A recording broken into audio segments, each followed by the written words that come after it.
Je vais essayer de faire une vidéo plutôt courte, ce qui va pas être évident, mais je vais essayer de m'y tenir sur une réflexion que je me suis fait en regardant une vidéo YouTube qui parlait de l'intelligence artificielle.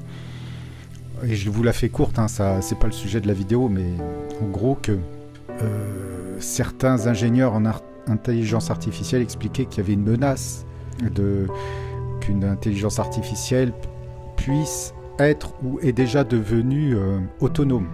Et de ce thème-là, je me suis fait la réflexion, mais qu'est-ce que l'intelligence finalement? Et par autruchement, qu'est-ce que la conscience?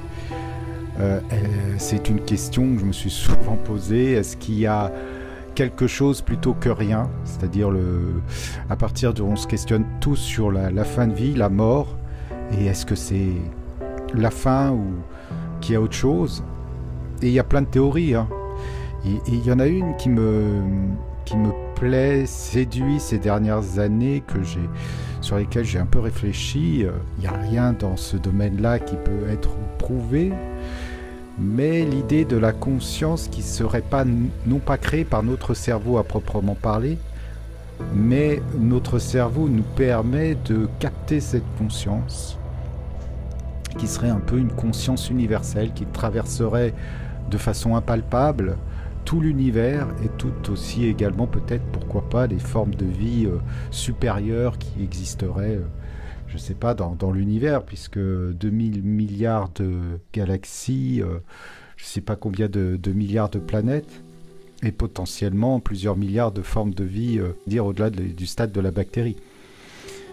Un peu comme à un poste de radio, notre cerveau aurait cette capacité par rapport à l'évolution. Nous, êtres humains, on a ce petit plus par rapport à d'autres mammifères sur Terre, d'avoir cette maturation qui permettrait de capter cette conscience globalisée, cosmique, et on viendrait l'enrichir de notre expérience, de notre vécu, et celle-ci repartirait après notre mort.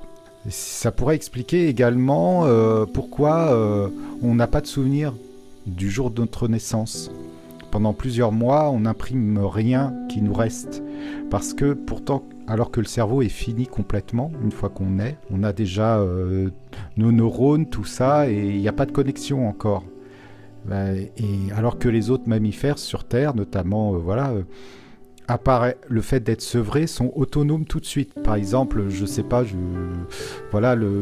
le faon qui naît, au bout de quelques minutes, il va se mettre sur ses pattes et il va pouvoir marcher. L'être humain, lui, est totalement dépendant, il n'est pas viable s'il n'y a pas la protection de ses parents. Notre cerveau commence à imprimer à partir d'un certain stade de plusieurs mois. Moi, je me souviens de la seule image que j'ai, mon premier souvenir, c'est un plafond. Voilà, j'étais dans mon landau et je me souviens du plafond que je regardais fixement.